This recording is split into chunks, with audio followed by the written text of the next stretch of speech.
사랑하는 성도님들, 우리가 신앙생활을 하면서 이런 마음이 혹시 드신 적은 없으십니까? 내가 드리는 헌신과 작은 수고를 정말 하나님께서 아실까? 때로는 아무도 알아주지 않는 자리, 또 보이지 않는 섬김 속에서 우리는 낙심할 때가 많습니다. 그러나 성경은 분명히 우리에게 말씀하고 있습니다. 우리의 모든 헌신과 수고를 하나님은 온전히 아시고 기억하신다고 말입니다. 오늘 본문의 말씀에서 예수님께서는 제자들에게 유월절을 준비하라라고 하시며 아직 만나지 않은 사람의 집, 또 빌린 적 없는 다락방까지 미리 말씀해 주십니다. 주님은 미리 아시고 준비된 이의 헌신과 수고를 통해 또 그분의 뜻을 이루어 가십니다. 이름조차 기록되지 않는 집 주인의 섬김도 주님의 구속 사역에 쓰임 받았습니다.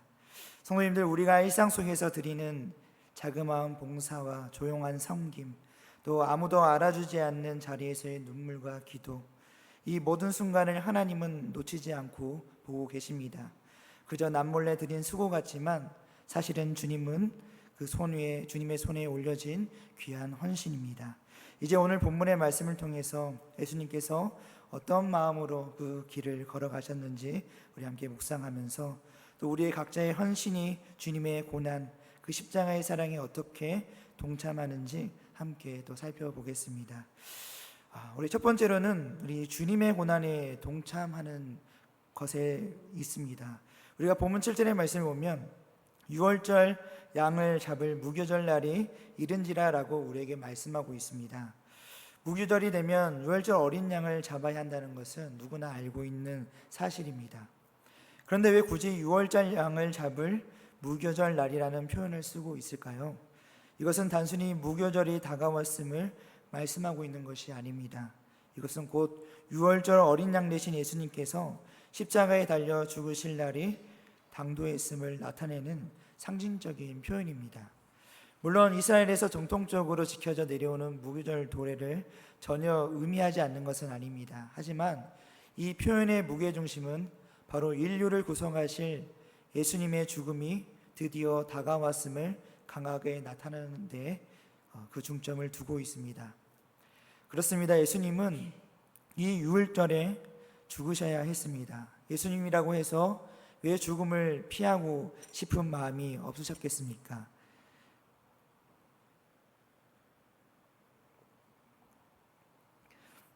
그분도 인성을 지니셨기 때문에 죽는 것이 참으로 고통스러웠을 것입니다. 또 피하려고 한다면 얼마든지 피할 수도 있으셨습니다. 예수님은 하늘에서 12군단 너되는 천사들을 동원해 자신을 죽이려는 대적들의 악한 계획을 말살시킬 수도 있으셨습니다. 그러나 예수님께서는 십자가의 그 고난의 길을 마다하지 않으셨습니다. 사람들이 기뻐하고 축제에 몰입하는 그 민족 명절에 예수님은 십자가의 고난을 받으셔야 했습니다. 왜냐하면 고난 없이는 인류의 구속과 그에 따른 영광스러운 승기도 있을 수 없기 때문입니다. 지금 예수님은 하나님 보좌 우편에 앉아 계시며 온 인류가 그를 구세주로 경배하고 있습니다. 성도님들, 예수님은 하나님의 아들이시며 또 우리의 창조주시며 참된 주님이십니다. 구속사역이 없었다 하더라도 경배받기 합당하신 분이지만 우리가 그분을 경배하는 더 큰 이유는 예수님께서 십자가의 고난을 통해 인류를 구속하셨기 때문입니다. 예수님께서는 그 고난의 길을 반드시 걸어가셨어야 했습니다. 이를 통해 오늘 우리에게 주시는 교훈은 우리도 그리스도와 함께 영광에 참여하고자 한다면 고난의 길을 피할 수 없다는 사실입니다. 오늘날 많은 성도들이 그리스도와 함께 영광을 누리기를 바라지만 고난은 거부하는 경우가 많습니다. 연약한 인간의 마음을 이해하지 못하는 것은 아니지만 성경의 위대한 인물 중 고난을 피한 이는 없습니다. 예를 들어서 요셉은 영광을 얻기 위해서 애굽의 종으로 팔려가고 또 보디발의 아내로 말미암아 억울한 누명을 뒤집어 쓰고 옥에 갇히는 고난을 또 겪었습니다. 또 모세는 애굽의 모든 보아보다도 하나님의 상급을 더 크게 기대했던 그는 무려 40년이라는 세월을 광야에서 낭인으로 살았습니다.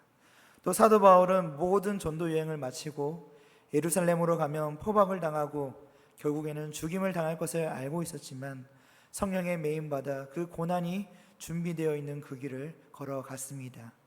그렇습니다. 성도님들, 이렇게 성도와 고난, 영광과 고난, 하나님의 사역과 고난은 떼려야 뗄 수가 없습니다. 동전의 양면과도 같은 것입니다. 고난이 없으면 영광도 없는 법입니다. 그러므로 사랑하는 성도님들, 우리가 주님의 고난에 동참하는 것은 단지 어려움 자체를 기뻐한다는 뜻이 아닙니다. 고난은 본질적으로 힘들고 아픈 것이며 인간의 본성은 그것을 피하고 싶어 합니다. 그러나 주님이 기꺼이 십자가의 길을 걸으셨던 것처럼 우리 또한 주님을 따라 그 길을 걸어갈 때가 있는 것입니다. 중요한 사실은 그 길이 결코 헛되지 않다는 점입니다.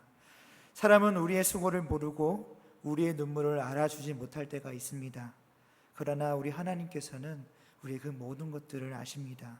십자가를 지신 예수님을 위해 우리가 드리는 가장 작은 헌신도 주님은 결코 잊지 않으십니다. 이름 없는 한 사람인 집 주인이 자신의 다락방을 주님께 내어드렸던 것처럼 우리의 작은 헌신과 수고가 주님의 구속 사역에 사용이 됩니다. 우리는 그것을 다 이해하지 못할지라도 하나님은 우리의 수고를 기억하시고 반드시 하나님의 나라를 이루는 일에 사용하십니다. 그러므로 성도님들, 주님을 위한 고난을 두려워하지 마시기를 바랍니다. 또한 고난의 길 속에서도 낙심하지 않기를 바랍니다. 내가 드리는 봉사와 헌신, 내가 흘린 눈물과 땀이 아무 의미 없는 것이 아니라 하나님이 다 보고 아시며 그 모든 것을 통해 당신의 뜻을 이루신다는 사실을 믿으시기를 바랍니다. 어떠한 고난이든지 그것을 피해가지 마시고 우리가 담대히 정면으로 맞서 싸워 승리하는 여러분들이 되시기를 바랍니다. 또 주께서 우리를 위해 십자가 고난을 자처하신 것처럼 우리도 주를 위한 고난을 자처하는 그런 우리 성도님들이 또 되시기를 바랍니다. 두 번째로는 또 작은 일에 충성된 자가 되는 것입니다. 누가복음 22장 9절의 말씀을 보시면은 예수님께서 유월절 만찬을 준비하라는 명령을 받은 베드로와 요한이 어디서 준비하기를 원하시나이까? 라고 겸손하게 예수님께 묻는 장면이 나옵니다. 그들은 여자들이나 하는 일, 어찌 보면 천하고 작은 일로 여겨질 수 있는 만찬 준비임에도 불구하고 결코 그들은 소홀히 여기지 않고 충성된 마음으로 최선을 다하려는 태도가 우리에게 엿보입니다. 이 얼마나 조심스럽고 신중하며 또 주님에 당한 충성심의 모습이 보입니까? 13절에 그들은 예수님의 말씀대로 사람을 만나 정확히 준비를 마쳤습니다. 이처럼 하찮아 보이는 일일지라도 그들은 진심 어린 충심으로 그 일을 감당했던 것입니다. 사랑하는 성도님들, 우리는 종종 큰 일만 위대하다고 생각하는 경향이 있습니다. 큰 일에 감동하고 큰 일에만 칭찬이 따른다고 여깁니다. 그래서 너나 할 거 없이 큰 일에 뛰어들려고 하는 모습을 보기도 합니다. 물론 큰 일을 하려는 마음 자체가 나쁜 것은 아닙니다. 문제는 작은 일을 하찮게 여기는 데 있습니다. 작고 보잘것없는 일조차 귀하게 여기고 책임감 있게 감당하지 않는 사람에게 큰 일을 맡길 수는 없습니다. 실제로 큰 일을 잘하려면 작은 일에 충성하는 사람이 되어야 합니다. 다윗을 우리가 생각해 보십시오. 그는 군사학교를 나온 것도 또 정치학교를 나온 것도 아닌 그냥 보잘것없는 평범한 소년이었습니다. 성경은 그를 양을 치는 자로 부르셨다라고 말씀합니다. 그리고 사무엘상 16장의 말씀을 보면 형들이 사무엘의 잔치에 초빙받아 떠날 때도 그는 끝까지 양을 지켰던 모습을 우리가 알 수 있습니다. 이 일이 과연 쉬운 일이었겠습니까? 마치 신데렐라 이야기처럼 원망이나 불평 없이 자신의 일을 묵묵히 감당한 이 다윗이 하나님 마음에 맞는 사람으로 인정받았고 결국에는 이스라엘 온 백성을 맡는 큰 사명을 받은 것이 아니겠습니까? 베드로와 요한도 마찬가지입니다. 이 작은 일에 충성한 그들에게 예수님은 후일에 교회를 맡기는 큰 책임을 그들에게 주셨습니다. 그리고 그들은 예수님이 승천하신 후에 교회를 담대히 이끌어 나아갔습니다. 성경과 역사는 이것을 분명하게 증거합니다. 자꾸 하찮은 일에 성실히 충성하는 사람만이 더 큰 일과 사명을 감당할 수 있습니다. 우리의 눈에는 보잘것없고 하찮게 여겨질 수 있는 일들도 하나님께서는 크게 여기시고 사용하십니다. 그래서 우리가 지금 겸손한 마음으로 맡겨진 작은 일들에 최선을 다할 때 하나님은 그 충성을 기억하시고 때가 되면 더욱 귀한 일들을 우리에게 맡기십니다. 성도님들, 인생의 큰 무대나 위대한 사역은 작은 자리에서부터 시작합니다. 작은 자리에서 최선을 다하는 사람이 큰 자리에서도 하나님 나라를 위해 굳건히 서리라는 것을 성경은 분명히 우리에게 증거합니다. 베드로와 요한이 그랬듯이 작은 일에 버겁고 힘들어하지 말고 오히려 우리가 기쁨으로 충성하시기를 바랍니다.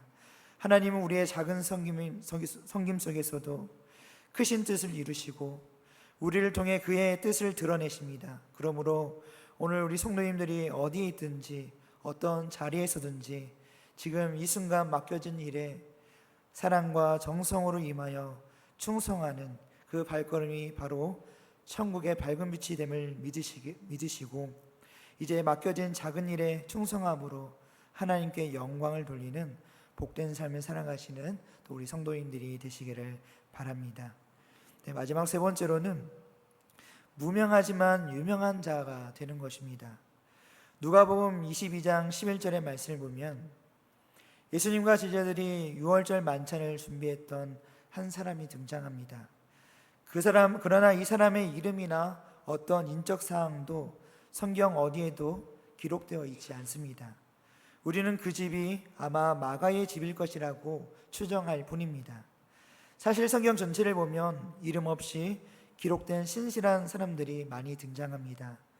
예를 들어서 대기근 가운데 엘리야를 돕던 사르밧 과부, 또 예수님께 물고기 2마리와 보리떡 5개를 바친 베세다 광야의 소년, 향유를 예수님의 발에 붓고 뜨겁게 눈물을 흘렸던 여인, 그리고 예수님의 예루살렘 입성을 위해 나귀를 내어줬던 사람 등 우리는 수없이 많은 이름 없는 사람들을 성경에서 발견하게 됩니다. 그렇다고 이들에게 이름이 없어서 이름을 기록하지 않은 것일까요? 또 아니면 성경이 그들의 존재를 무시해서 기록하지 않은 것일까요? 전혀 그렇지 않습니다. 가장 먼저는 성경의 그 주제를 잘 드러내기 위해서 이름을 드러내지 않은 것도 있지만 한편은 신약시대의 이 초대 교회 가운데 복음서가 기록된 당시에는 또 신자들의 심한 핍박 속에 있었습니다. 이 때문에 그들의 이름을 드러내면 박해를 받을 위험이 있었고 또 성경은 그들을 보호하기 위해 의도적으로 이름을 밝히지 않은 그러한 예도 있다고 합니다. 하지만 예수님께서 그들을 모르셨을까요? 그들의 이름을 알지 못하셨을까요? 결코 아닙니다. 예수님은 자기 양을 너무나도 잘 아시고 한 사람 한 사람의 이름을 부르시며 돌보시는 분이십니다. 우리 부모가 우리를 잊을지라도 하나님은 결코 우리의 이름을 잊지 않으시는 분이십니다. 그렇다면 우리가 세상과 교회 안에서 이름이 알려지지 않는다고 해서 억울해하거나 불평할 필요가 있을까요? 사도 바울은 이런 신실한 이들을 가리켜서 무명한 자 같으나 유명한 자라고 표현하였습니다. 한번 생각해 보십시오. 세상 사람들에게 잊혀지고 무시당할지라도 예수님께서 나의 이름, 우리의 이름을 부르시고 우리가 드린 봉사와 사랑을 기억하시며 극진히 우리를 칭찬하시라는 이 사실을 우리가 생각해 본다면 얼마나 우리에게 나에게 또 위로가 되는 말씀이 아니겠습니까? 반면 세상에서 유명하고 큰 일을 하는 것 같아도 하나님 눈에 외면받은 유명한 자 같으나 무명한 자가 될 위험도 있습니다. 그렇다면 성도님들은 어떤 사람이 되고 싶으십니까? 세상의 이름을 알리는 유명한 자 같으나 무명한 자 같은 사람이 되시겠습니까? 아니면 세상에는 알려지지 않아도 예수님께서 이름을 부르시고 귀히 여기시는 무명한 자 같으나 유명한 자가 되고 싶으십니까? 그 답은 분명할 것입니다. 우리의 이름이 세상에 알려지는 것이 목적이 아니라 오직 예수님만 바라보며 우리에게 맡겨진 일을 성실히 감당하는 삶일 것입니다. 이렇게 하나님 나라와 그 의를 위해 충성할 때 우리는 세상이 아닌 예수님께서 기뻐하시는 진정한 유명한 자로 부름받고 쓰임받는 은혜를 누리게 될 것입니다. 말씀을 정리하겠습니다. 우리가 살아가는 이 땅에서 이름 석자를 널리 알리는 것이 얼마나 큰 영광일 수 있습니다. 그러나 그 이름이 세상에 알려지는 것이 전부가 아닙니다. 진정한 영광은 바로 예수 그리스도 앞에서 우리의 이름이 선명히 불리우고 우리가 행한 작은 일 하나하나를 하나님께서 귀하게 여기실 때 이루어지는 것입니다. 하나님 앞에서 무명하지만 유명한 자 되는 것은 세상에 인정하지 않아도 하나님이 주목하시는 삶이라는 삶을 뜻합니다. 그것은 우리가 세상의 중심 무대가 아닌 보이지 않는 자리에서 드리는 섬김과 헌신을 통해 하나님 나라를 세우는 일에 동참하는 삶입니다. 이러한 삶은 때로는 외롭고 힘들 수 있습니다. 세상의 인기나 명성의 눈이 어두울 때 자신이 무명이란 생각에 낙심할 수도 있습니다.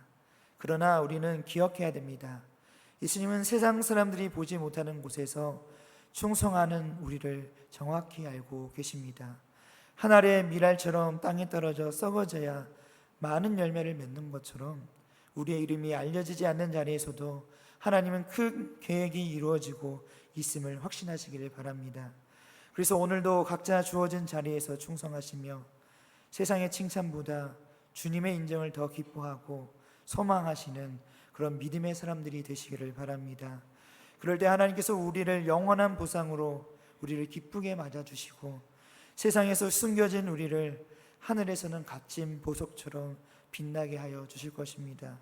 이제 우리 모두 예수님께서 기억하시고 기뻐하시는 무명하지만 유명한 자, 그런 자로서 삶을 굳게 붙들고 세상에 드러나지는 않는 그 충성의 자리에서 끝까지 신실하게 걷는 그런 우리 신실한 성도님들이 다 되시기를 간절히 소망합니다. 우리에게 기도드리겠습니다. 하나님 아버지 감사합니다. 오늘도 내가 이름 없이 빛도 없이 그러나 주님께 인정받는 자로 또 모든 것을 준비하는 대로 주님 앞에 서게 하여 주시옵소서. 나의 삶이 주를 헌신하는 그런 믿음의 삶이 되게 하시고 또 주님께 쓰임받는 귀한 자 되기를 바라옵나이다. 주님, 그런 인생이 우리 안에서 이루어지기를 주님 우리를 붙들고 인도하여 주시옵소서. 언제나 주님께서 늘 우리를 사랑하시고 늘 우리와 함께 하시고 또 나의 이름을 기억하여 주실 줄 믿사오며 사랑이 많으신 예수님의 이름으로 기도드립니다. 아멘.